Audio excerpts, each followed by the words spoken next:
Hola, hola, hombres. Hola, hey. How you doing? Welcome. Appreciate you being here again. We're going to do a continuation of our Foundation for Success. Thank you for all of the input from that last podcast. Yeah. Holy cow. That you had some good input, very valuable information. Well done. Yeah, well, thanks.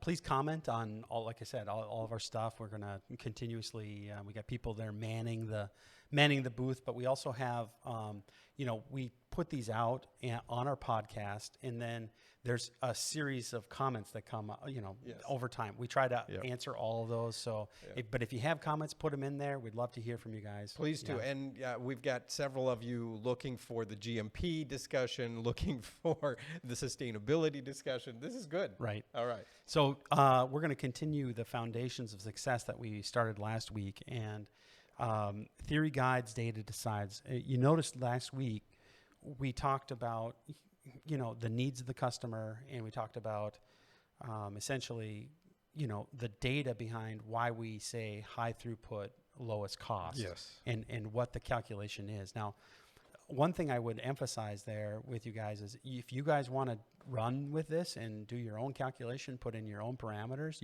we have a calculator online. You can go there. Yeah, put in and you your can own put stuff. in your own items and see if what we're saying is true. Yep. Okay. If you're saying, okay, well, guys, I accept what you're saying, but I don't pay 5 cents a gallon for a CO2. pound for CO2. I actually pay 9 cents. Well, you can go in there and toggle adjust it. Yeah. Oh, I don't pay $30 a gallon or even $16 a gallon. I actually get it for more like 5 or 6. Great, no problem. Put that in there. Yeah. No problem. I only pay like $500,000 for my setup. No problem. Put that in there. Yeah. You put it in there. You'll see there'll be that crossover. The crossover will always take place. Yeah. Within a year. It just depends on where it is. Yep. And So your capital costs. what I'm talking about here is this crossover here that we Yeah. talked about right here. So you can change those, and you can change your assumptions there, and this will take the slope down, and this intercept here will go like this. Okay. Yep. And but these are this is a very kind scenario to ethanol extraction, because we didn't roll in the reuse costs. That 394X? That's not in there. That's not in here. That's not in there. Imagine what happens to that slope. So if yeah, you we just add did it because it was just the slope was right. We have to put on a logarithmic scale. It's And just so you know, the calculators that are online, Yeah. they allow you to punch those in. But if you need more detailed calculators, give our team a call, and Yeah. we'll help you out. we'll walk And you through get- the calculation, Yeah. in fact, and to model your situation. Yep. You're putting in labor there and things like that. We can So- do all of that. Yep. Okay. Okay, most Sustainability. sustainable. Okay, sustainability is actually really important. Okay, Yes. because it's a business parameter. People care about it. So Because ethanol is winning here because the slope is so high. Yeah, I right? guess so. Let's just go home. CO2 is not winning. Looks the slope is zero. CO2 is zero. They're not doing What? anything. Look at that. What a zero.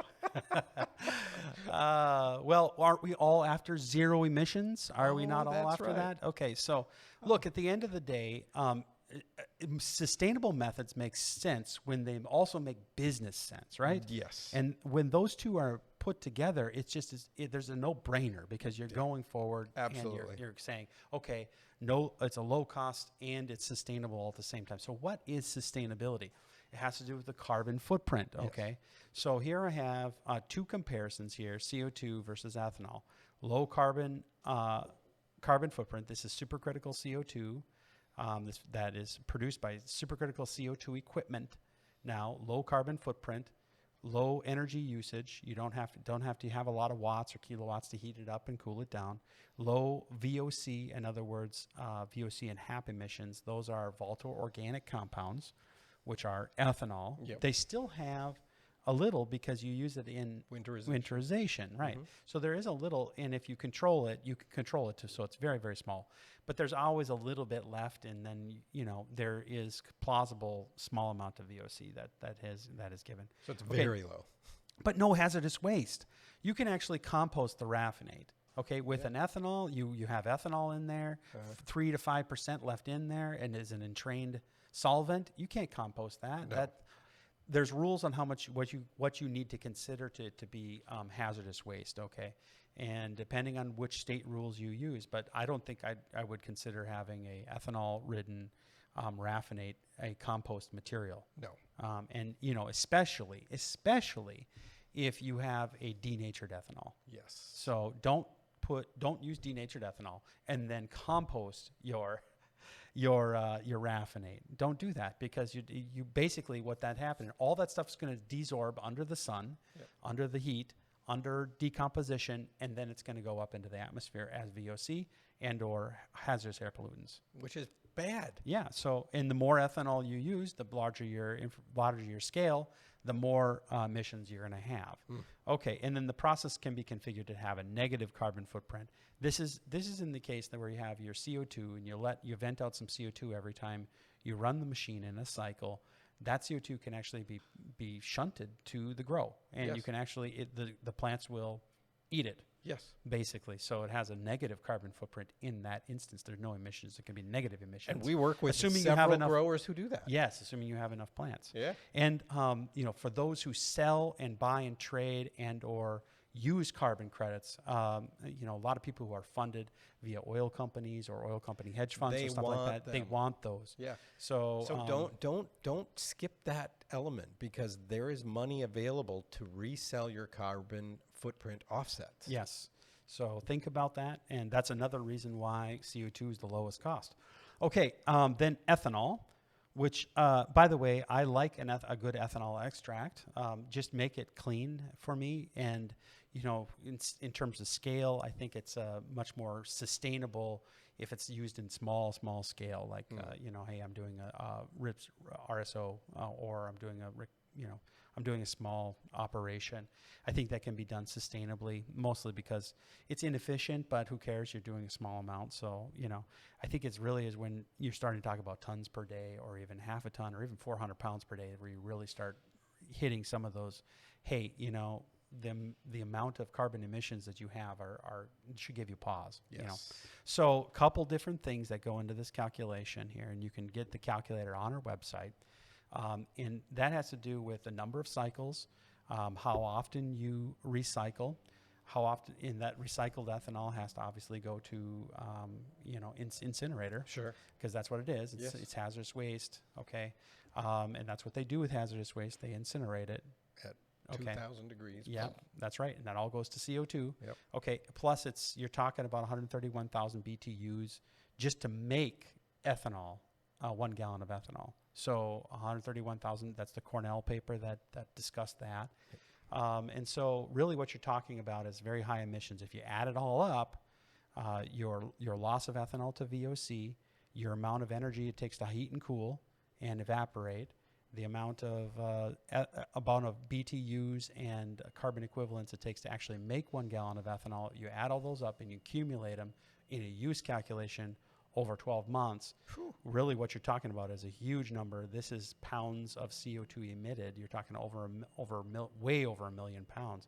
CO2, on the other hand, you're only doing a small emission every cycle. Mm-hmm. So I'm comparing the same exact number of cycles, actually, and it's not quite true, because CO2 actually has half the cycles that ethanol has. You know, you can do more cycles with ethanol. So, yeah, I mean, or you can have two of the instruments, but it doesn't matter because the slope is 0. The only way you can really see the difference here is if you plot this on a logarithmic scale, and then you can kind of see them. They look different. Just like they look different. You can see them. I decided not to do that. Because, thank you. But because logarithmic scales are difficult. But okay, so here's some things. High usage of ethanol leads to large energy use from heating, cooling, evaporation. Incomplete recovery from raffinate increases VOC and HAP. That happens when it's brought outside and then it's allowed to outgas. And then raffinate can be hazardous waste as too much solvent. If solvent is entrained, if too much solvent is entrained, and raffinate should not be composted until it is outgassed. So, and which you never know how much is going to be outgassed. So you have to sit there and test it all the time. So are you going to put a bunch of ethanol into that? Well, you could probably put it into a landfill. It would be okay in a landfill. But for composting and using that on your garden and all that stuff, well, first of all, the ethanol is going to kill all the bugs. And you need those bugs to make compost. Yep. So don't put it in your compost pile because you're not going to get much compost, right? Yeah. So that's what that is. Okay. The other thing that really comes down, a lot of our GMP clients really talk about is how consistent the products are and how we build consistency into the product. That is because what we've done is we put a lot of effort into building track and trace componentries within the equipment, where people can log in and log out, and they have user level control. So everything is really methods driven for on the methods in the sequence. They got change control, change reporting. That's in everything. All of our pieces of equipment, it saves the data associated with the run and with all the metadata, the batch, the person running it, the calibration record, the maintenance record, the equipment, the serial number of the equipment. All that stuff is really stored in that batch run. Yeah, that's what allows things to be repeated easily and efficiently. So like, for example, I have 2 shifts and I got 4 operators, right? And I got 4 clear stills, for example. And the second shift is always half the output of the first shift. They're using the same exact equipment and everything. Why is that? Okay, well, once you have just made sure that they meet their like quota on inputs and outputs and things like that, then it really comes down to the guys are probably messing with the machines. They got their own methods. We know that a lot of people who are crafters, they like to have their own methods, and they like to play around with it too, which is a great thing. So you can do that, but when you're in a production environment, oftentimes customers want to keep it really controlled so they get similar output with similar people and similar processes and procedures across continents, across land, so that when they deploy a piece of equipment to Europe or they deploy it to Australia or whatever, they're getting the same results. They want repeatability and scalability. Yeah, right. And another reason for that second shift that might have declined is that's usually after 4:20. No, it usually is. In the afternoon. Well, there we got little bit more lax in that second shift. So run data, batch record control, paper receipts, compliance storage, all those things really add up to a consistency formula that really works for our customers, and it gives especially you our GMP customers. Chain of custody. It gives you everything. It does. That repeatability and consistency is huge. It is. Huge. So large range of output oils from the process. That would be the other thing that we give. If you use our process, you're going to have a tremendous variety of outputs, of output products. It includes pure terpenes. It can include the making of CBN, for example. It can included decarboxylated activated biomass that can be actually used as an activated product. Sure. Terp sauce. We make terp sauce with our equipment. The crude oil right from the extractor. Yeah, right from the extractor. Winterized oil. Exactly. The waxes themselves. People are asking, what do we do with the waxes? Right. What do we do with that? Well, you put them in creams. Yeah. And you put them in, they're natural, right? Yeah. Why would you want to use an unnatural polysorbate 75? Yeah. Why? Why not just use a hemp wax? And it's natural. Yeah. And then you got the distillate oil and the isolate powder and the broad spectrum oil without a T. Oh yeah. Well, that's spectrum. Broad spectrum oil. Yes, exactly. But I mean, and we're when we talk to people, most of the folks we talk to are winterized oil, distillate, isolate. Yeah. Boom, boom, boom. Right. But there are all of these things that you can do, and when you talk about them, there's high demand for those and fewer people focusing on them. Right. Which gives you a better, more unique product and offering, which increases your profitability because it comes through much of the same process and methodologies as you go. Yeah, I think that if you the more you put different processes together, there's less possibility of output of different products. So, for example, if you do ethanol at cryogenic ethanol, right, you're not really extracting the waxes in that case, right? Sure. So all your terpenes at least your terpenes that are soluble in ethanol at -40 or -20 are going into along with some of the cannabinoids, they're going in there, but all the waxes are staying away. So you're skipping, quote unquote, the winterization process, right? But they're also skipping the ability to gain the wax and use the wax, right? Yeah. So absolutely. yeah, you're not able to use that in your product. Okay, so there's just trade-offs with everything. You know, if the more you bring together, the less different products you have. Yeah, So, and on this list, same thing with the terpenes, by the way. The terpenes Exactly. are in the cannabinoids, so you're not really getting them out as a pure terpene. Right. You're getting them out as a mixture, right? Correct. And so, you know, there's a lot of benefits to having them as a mixture, a pure substance, because you can formulate with them a lot easier With a full and control spectrum. it and Yep. control it. Yeah. So True. Good. So yeah. Love that. So then the other, we'll go on to turnkey. Okay. Equipment, facilities, and consulting, and we're going to talk a little bit about what we offer and why it's so great. Okay. I love it. Essentially, why is turnkey so great? It has a lot to do with being able to put all the pieces together and not have unintended consequences. Yep. So it has a lot to do with risk, reducing risk related to deployment. So if I have 4 teams that I'm relying on to work together and everything's supposed to be working perfectly, Yep. and each of those, usually what happens is those 4 teams, they have, you know, there's interface issues, right, with the teams. There's Yes. always going to be interface Always. issues. And so, you know, like one department's not talking to another department or whatever. So that happens in a processing facility too, with equipment and with processes. So, and usually that's manifest in a couple different ways. It usually shows up on your balance sheet.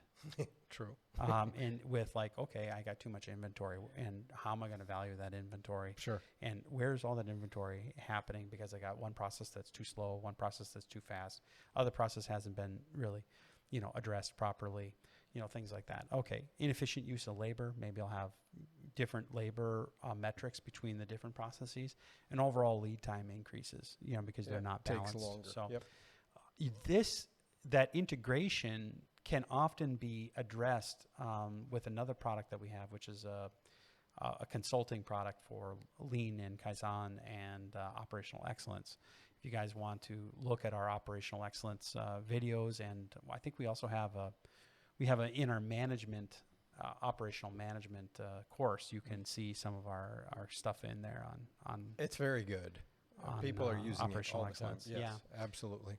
Okay, so processes must be linked up, and then turnkey systems that address this issue by making sure the process is built to maximize labor, minimize inventory, and decrease overall lead time.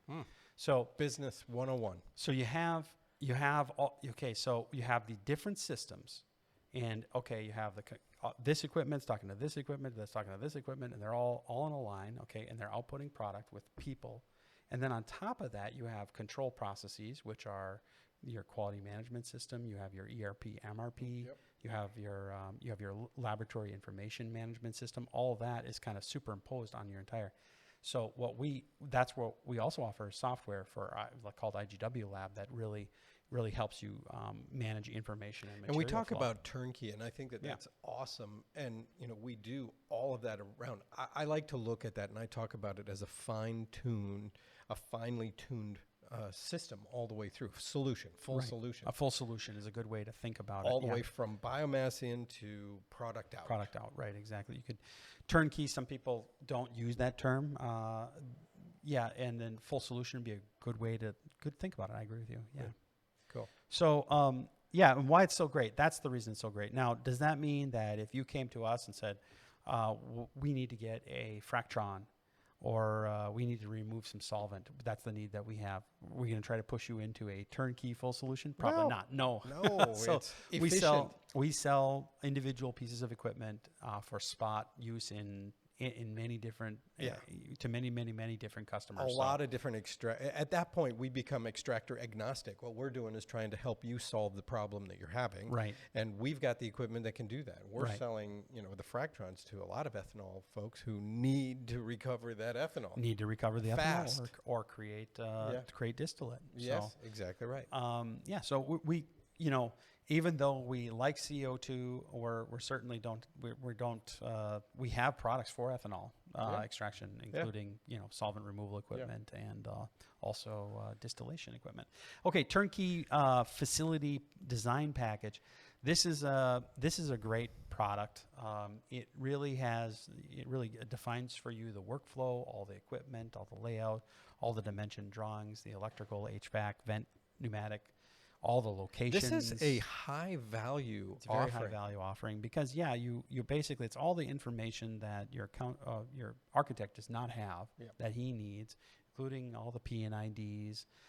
We also have hazardous plans, hazardous waste plans that we put in there. So hazardous materials handling, hazardous materials inventory we put in there, like placards have that as well. Life safety is in there. And then we also do basically there's fugitive emissions test, which is we tell you how much airflow you need to have in each of the rooms to really maintain lower explosive limits. It goes so we do right all those down things, to the nub. I mean, this is really good high value package for facility design. And, we know, Dr. Jon has always said, we know what your architects and engineers don't. And so when you take our package and hand it to them, now they know what they need to do to get you set up more efficiently. Right. What often happens is they, like in some cases, I say some cases, especially this happened earlier, what ended up doing was that they ended up buying a team of architects, in fact, at, probably thousands of dollars per hour. And then they'd sit on the phone and grill us and send us all those things. And we'd have to pencil whip all their drawings, tell them where everything was, whatever, everything. Oh, okay, this goes here. Oh, you can't do that. You can't do this. We ended up spending hundreds of hours just teaching the architects what to do. Yeah. So nothing against architects. It's just they don't have the specific process knowledge. They didn't have the experience. So, yeah. So anyway, this is our package. We'll do that for you. And certainly also when you grow, we like to put together packages, and it's kind of illustrated here by a bunch of extractors, but it doesn't have to be just extractors. Get started package, right? For the very small producer who's going to maybe do 20 pounds a day. Get them a package. We've got it. We got a package for people who just, they don't want to extract at all. They just want to convert Delta 8. No problem. Okay. I just want to do isolate. No problem. We have all these different packages based around what you want to do maybe for your business, and they're kind of Legoed, mixed and matched. And what our value is really helping you understand what the pieces of equipment and what the sizing is for each of those. That's where you need us. Okay. Yeah, absolutely. Because we've talked to a lot of people about doing, there's a plentiful amount of winterized oil out there in the market, in this current market when we're talking today. And so a lot of folks will come in and just, snag that winter's up. They just want to go to distillate or isolate. Right. That's it. Yeah. And or even go to all the way through chromatography so that they can offer those. So when we help you scale, if you guys want to start off at the very beginning with us and say, hey, we'd like to work with you on the facility and the GMP and getting sometimes what we do is we'll create all of the piping and all the infrastructure for that larger scale. And if you have a 2-3 year plan, then we can say, okay, well, here's your scale up plan too. Exactly. So, and make sure that they have enough space in there. It's not always very efficient because oftentimes people's spaces change and, a lot of different things change. Also with, GMP review. And so, but that is so true. When you're doing 5 tons a day, and we've designed 5 ton a day facilities, that's 10,000 pounds a day of biomass. That's a lot. That's a lot. And so that's a different cooling environment. And so now you have an external, and you have a whole different set of drawings just for the piping. Right. For that. It's very cool. Turnkey smart scalability. Oh, there we go. Just in terms of scalability, smallest footprint, lowest energy, lowest operating cost, lowest building cost, and highest sustainability. Wow. These are really what we're after. Okay. We strive to deliver these items, and it's also evolving because we're learning things as we go along, and things are changing. So, that's why it's a good idea to just make sure that you talk to us, about the latest and greatest, combination. So, and we're well versed even in the SDGs, the Sustainable Development Goals by the UN. So we keep coming back to those as well. And this fits every element of that. Right.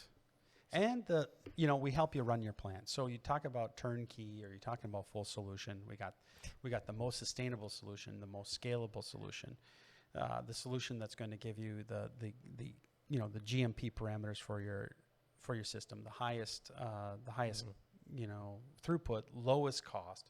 And then you add onto this. This is the part that really blows people away, because we have developed a system that really helps you manage your documentation. Yes. And it does it in the work cell. Yes. It's very work cell oriented, so it's a manufacturing execution system.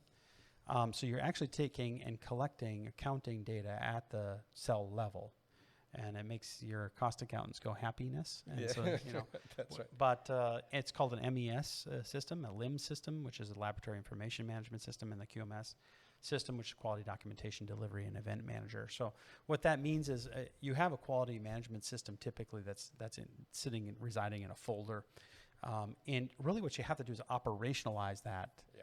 Right. And Absolutely. how do you operationalize that? You put them in the process, and you have people use them in the process. So and they have to check it off before they can move on. Yeah, IGW operationalize that. In some cases, yes. In some cases, no. Sometimes okay. Did the user have access to the MSDS? Yes. Okay, that's a part of the process. Bingo. Okay, did they clean the instrumentation before they used it?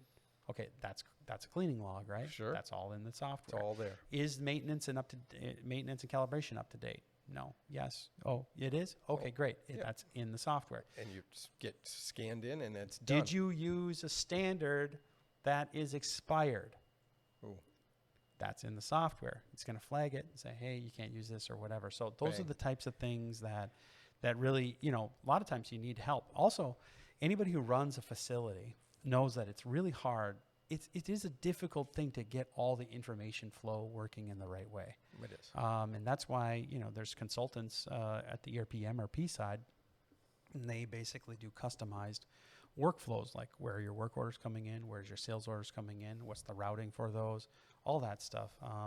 We kind of put that all together for you. It's not that it's inflexible, it's completely flexible, but we sell a standardized way of doing it.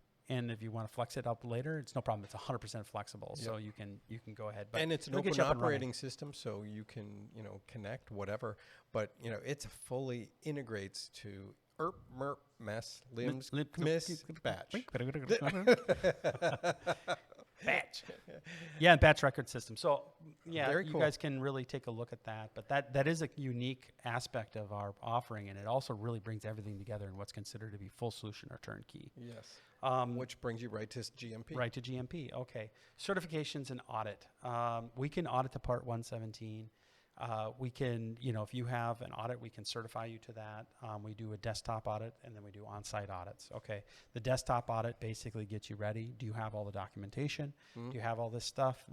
Let me talk to all the owners of the process. Do you have a quality statement and all that stuff? We have a big checklist. Okay. Once you go through that checklist, we can do that on the desktop. We get paid a certain amount to do that. We'll tell you, okay, here's the gaps, and here's what we found, and here's what we didn't find. So they're looking to basically bury you in the first desktop audit. Just make sure, okay, well, you got a lot of these gaps, you got to fill them up. Yep. And then after that, the on-site audit, which is optional for you. Maybe you just want to fill the gaps yourself. Your alarm. Yeah. So. So that fill the gaps yourself. You got an on-site audit. So there you go. That's what happens when the audit happens. The alarm goes off. And then here's GMP training. We also train on processes and procedures and SOPs. So if you need some GMP training, come to us. And then GMP equipment. Don't want to gloss this over. A lot of people are worried about EU GMP. We deliver a full package of everything that you need for GMP. And we do that around the world. Yeah, we've got clients around the world, right. And they rely on all of these elements, all of our three uniques: the lowest cost equipment, the highest quality oils, the turnkey equipment, facilities, and consulting, and then going into GMP compliance. And I think we need to dive in another time on even more about GMP. We've done some in the past, but I think a revisit of that topic would be like huge. A good plan. We should do that. And I know somebody asked about Carbonex too, which is a product that we have, which is really cool. We want to do that in the future. We'll do one on that too. So, well done. All right. Thank you for guys. being here. We'll see you next here. time. Keep those cards and letters coming, questions. We love it. Thank you for being here. Bye See you now. next time. See ya.